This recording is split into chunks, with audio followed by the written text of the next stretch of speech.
leyendo los premios de Cortázar, pues hay una escena que me pareció bastante conseguida y antes de leerla sí que tengo que poner en contexto para que nos hagamos una composición del lugar. De otro modo sería difícilmente comprensible y por tanto asimilable. Bien, lo que ocurre es que los premios es el título porque resulta que a diferente gente una lotería determinada en Argentina ha ofrecido un viaje. A ver, este viaje en realidad yo todavía no he entrado en él porque a donde he llegado todavía no se ha embarcado. Ese embarco, supuestamente, pues un viaje largo y de hecho tiene ya algo de fantástico porque han dicho que va a durar entre 3 y 4 meses. Obviamente, eso ya recuerda un poco a lo de, nos acordamos de Autopista del Sur, autopista en la que estaban parados y yo saqué un audiolibro de todo el cuento, estaban parados un tiempo indefinido que podían ser meses o años. Vale, lo que ocurre aquí es que antes de embarcarse, la diferente gente, que es de diferentes clases sociales, son grupos determinados, puede ser una pareja, puede ser una familia, amigos que de repente encuentran otros amigos ahí. Por tanto, vemos que ya tiene algo de simbólico, ¿no? Porque está recogiendo a toda una comunidad que representa quizás a la comunidad de aquel momento en Argentina y por extensión a la comunidad mundial. Es decir, y no solo en aquella época, que saca muchos aspectos de aquella época, sino que es extensible, y así lo es la gran literatura, a cualquier época. La gran literatura hace que tú te puedas zambullir en una época determinada sin salir de la tuya, porque ese lugar donde te zambulles está hablando también de ti y de lo que te rodea en el momento. Bien, entonces tenemos una serie de capítulos en los cuales aparecen in media res, y esto es fundamental en Cortázar. En Cortázar hay un par de aspectos que voy a comentar porque son los que me vienen a la cabeza y es el lenguaje coloquial y cómo se entra cuando la cosa ya está comenzada y a partir de ahí tú tienes que hacer una inducción hacia lo que está ocurriendo y eso es un trabajo, es decir, tú tienes que participar activamente. El lenguaje coloquial lo dificulta más, pero lo hace mucho más hermoso, porque está haciendo más auténtica esa toma de muestras.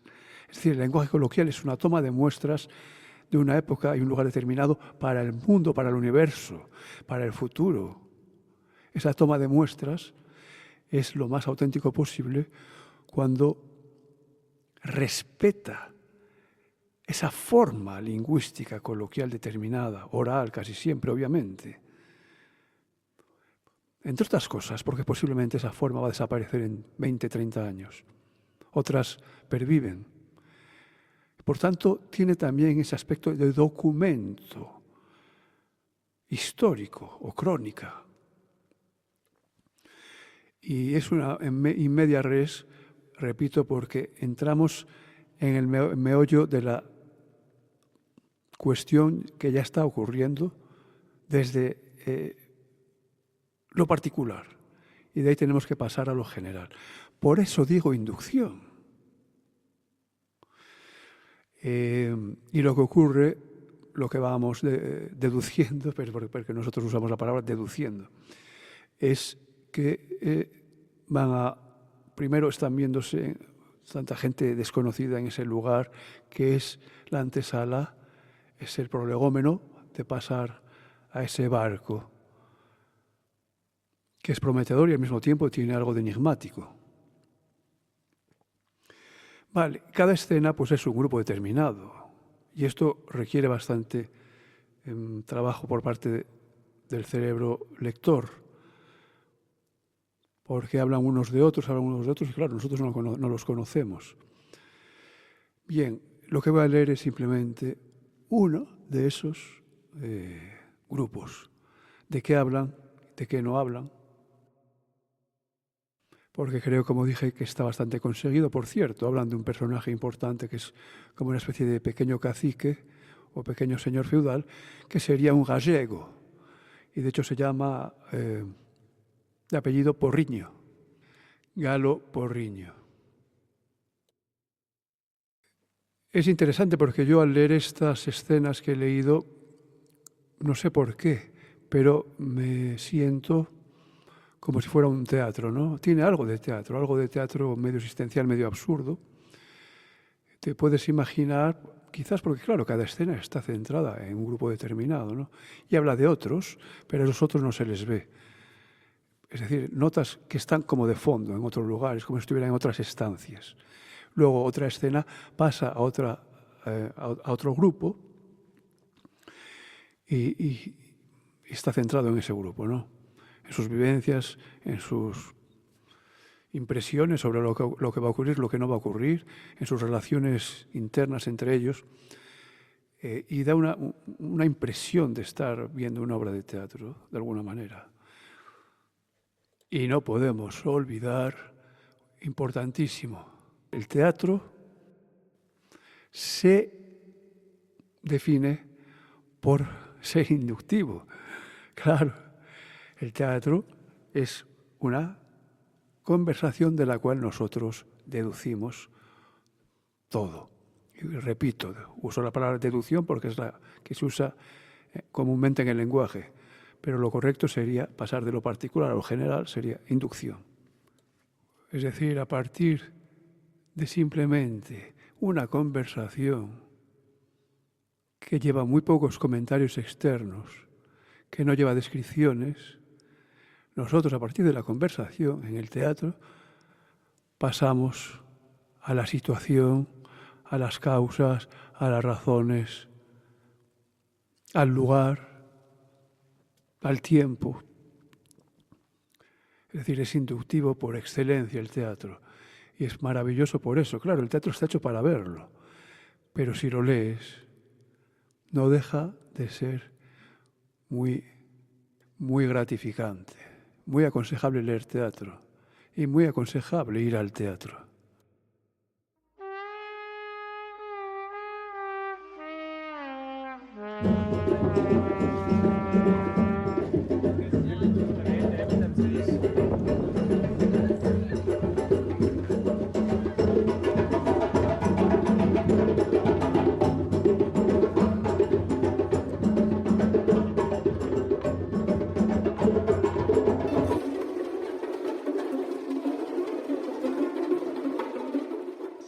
Venga, entremos ya que hace...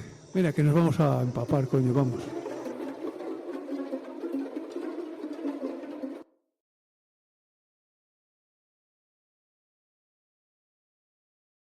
Un Lincoln negro, un traje negro, una corbata negra.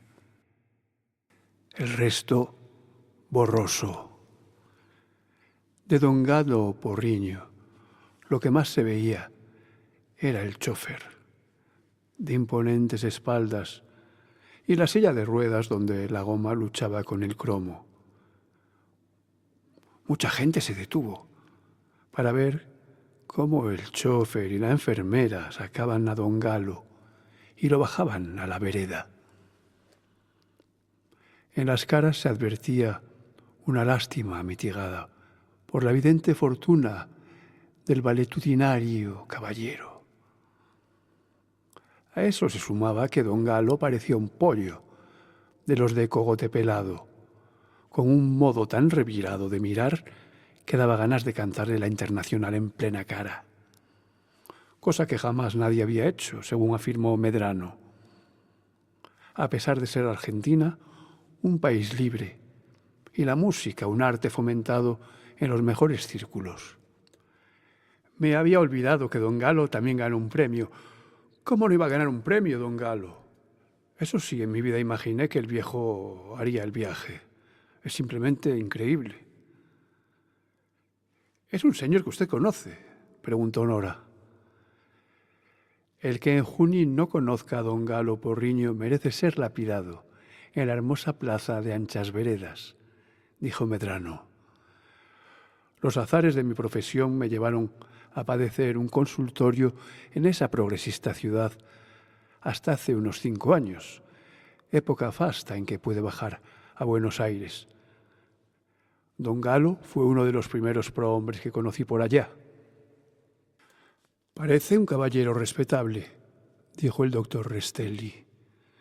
«La verdad es que con ese auto resulta un tanto raro que... Con ese auto», dijo López, «se puede echar al capitán al agua y usar el barco como cenicero». «Con ese auto», dijo Medrano, «se puede ir muy lejos. Como ustedes ven, hasta Junín y hasta el London». Supuestamente el London, esto lo digo yo, es el barco en el que van a partir. Uno de mis defectos es la chismografía, aunque aduciré en mi descargo que solo me interesan ciertas formas superiores del chisme, como por ejemplo la historia. Y bien, ¿qué diré de Don Galo? Así empiezan ciertos escritores que saben muy bien lo que van a decir. Recordemos que este que habla es Medrano. Diré que debería llamarse Gallo, por lo que verá muy pronto. Junín cuenta con la gran tienda Oro y Azul, nombre predestinado, pero si ustedes han incurrido en turismo bonaerense, cosa que prefiero dudar, sabrán que en 25 de mayo hay otra tienda Oro y Azul, y que prácticamente en todas las cabezas de partido de la vasta provincia hay oros y azules, en las esquinas más estratégicas. En resumen, millones de pesos en el bolsillo de Don Galo, laborioso gallego, que supongo llegó al país como casi todos sus congéneres y trabajó con la eficacia que los caracteriza en nuestras pampas proclives a la siesta. Don Galo vive en un palacio de Palermo, paralítico y casi sin familia. Una bien montada burocracia cuida de la cadena Oro y Azul. Intendentes, ojos y oídos del rey vigilan, perfeccionan, informan, sancionan. Mas, he aquí, ¿no los aburro? «Oh, no», dijo Nora, que bebía sus palabras. «Pues bien», siguió irónicamente Medrano, cuidando su ejercicio de estilo que, estaba seguro, solo López apreciaba a fondo. «He aquí que hace 5 años se cumplieron las bodas de diamante de Don Galo con el comercio de paños, el arte sartorio y sus derivados. Los gerentes locales se enteraron oficiosamente de que el patrón esperaba un homenaje de sus empleados y que tenía la intención de pasar revista a todas sus tiendas. Yo era por aquel entonces muy amigo de Peña, el gerente de la sucursal de Junín, que andaba preocupado con la visita de Don Galo. Peña se enteró de que la visita era eminentemente técnica y que Don Galo venía dispuesto a mirar hasta la última docena de botones. Probablemente resultado de informes secretos. Como todos los gerentes estaban igualmente inquietos, empezó una especie de carrera armamentista entre las filiales. En el club había para reírse con los cuentos de Peña sobre cómo había sobornado a 2 viajantes de comercio para que le trajeran noticias de lo que preparaban los del 9 de julio, los de Pehuajó. Por su parte, hacía lo posible y en la tienda se trabajaba hasta horas inverosímiles y los empleados andaban furiosos y asustados al mismo tiempo. Don Galo empezó su gira de autohomenaje por Lobos, creo. Visitó 3 o 4 de sus tiendas y un sábado con mucho sol apareció en Junín. Por ese entonces tenía un Buick azul, pero Peña había mandado preparar un auto abierto, de esos que ya hubiera querido Alejandro para entrar en Persépolis. Don Galo quedó bastante impresionado cuando Peña y una comitiva lo esperaron a la entrada del pueblo y lo invitaron a pasar al auto abierto. El cortejo entró majestuosamente por la avenida principal. Yo, que no me pierdo esas cosas, me había situado en el cordón de la vereda, a poca distancia de la tienda. Cuando el auto se acercó, Los empleados, estratégicamente distribuidos, empezaron a aplaudir. Las chicas tiraban flores blancas y los hombres, muchos de ellos alquilados, agitaban banderitas con la insignia oro y azul. De lado a lado de la calle había una especie de arco de triunfo que decía: «Bienvenido, don Galo».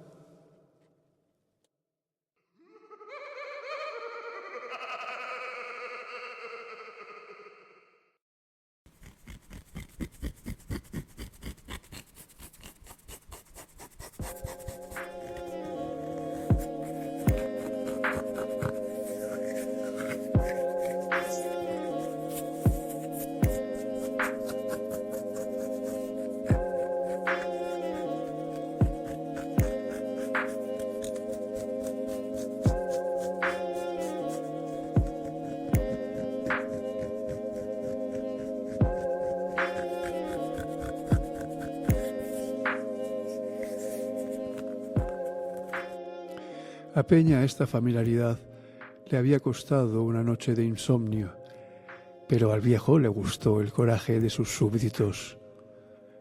El auto se paró delante de la tienda. Arreciaron los aplausos. Perdonen ustedes estas palabras necesarias, pero odiosas. Y don Galo, como un tití en el borde del asiento, movía de cuando en cuando la mano derecha para devolver los saludos.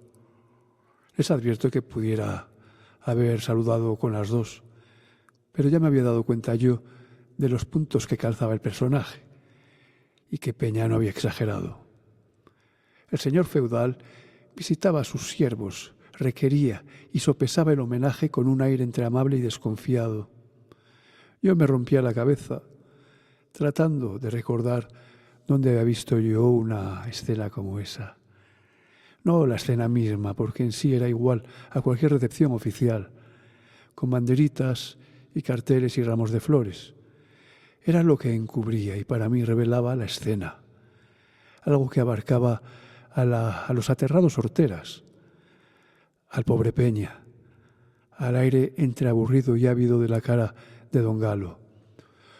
Cuando Peña se subió a un banquillo para leer el discurso de bienvenida, en el que confieso que una buena parte era mía, porque de cosas así están hechas las diversiones que uno tiene en los pueblos, don Galo se encrespó en su asiento, moviendo la cabeza afirmativamente de cuando en cuando y recibiendo, con fría cortesía, las atronadoras salvas de aplausos que los empleados colocaban exactamente donde Peña les había indicado la noche anterior. En el momento mismo en que llegaba al punto más emocionante, habíamos descrito en detalle los afanes de don Galo, hombre hecho a sí mismo, autodidacta, etc. Vi que el homenajeado hacía un signo al gorila, al gorila del chofer, que ven ustedes ahí. El gorila bajó del auto y le habló a uno del cordón de la vereda, que se puso rojo, y le habló al de al lado, que vaciló, y se puso a mirar en todas las direcciones como esperando una aparición salvadora. Comprendí que me acercaba a la solución, que iba a saber por qué todo esto me era tan familiar. A pedir el orinal de plata, pensé. Gallo Trimalción. Madre mía, el mundo se repite como puede. Pero no era un orinal. Claro, apenas un vaso de agua, un vaso bien pensado para aplastar a Peña, romperle el patos del discurso y recobrar la ventaja que había perdido con el truco del auto abierto. Nora no había entendido el final, pero se le contagió la risa de López. Ahora Roberto acababa de instalar trabajosamente a don Galo cerca de una ventana y le traía una naranjada. El chofer se había retirado y esperaba en la puerta, charlando con la enfermera. La silla de don Galo molestaba enormemente a todo el mundo, pero a don Galo esto parecía hacerle mucho bien. López estaba fascinado. «No puede ser», repitió.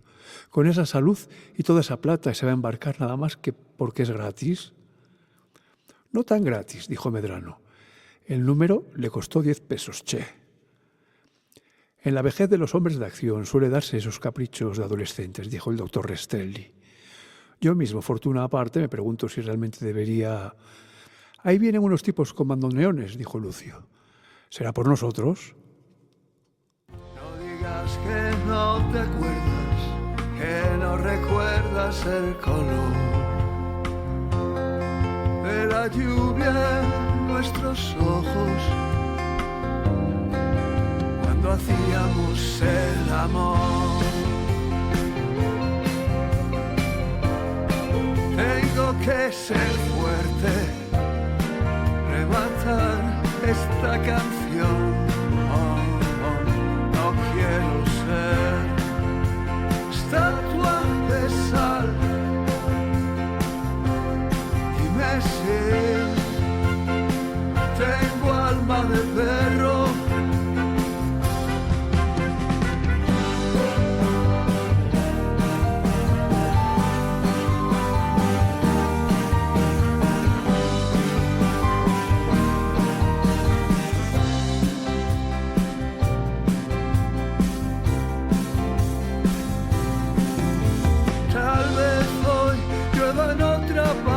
Otra ciudad se derrumbe sin ninguna razón. Tal vez hoy vuelva a llorarte y no te pida perdón. Es cierto, quizás soy torpe, pero busco el mundo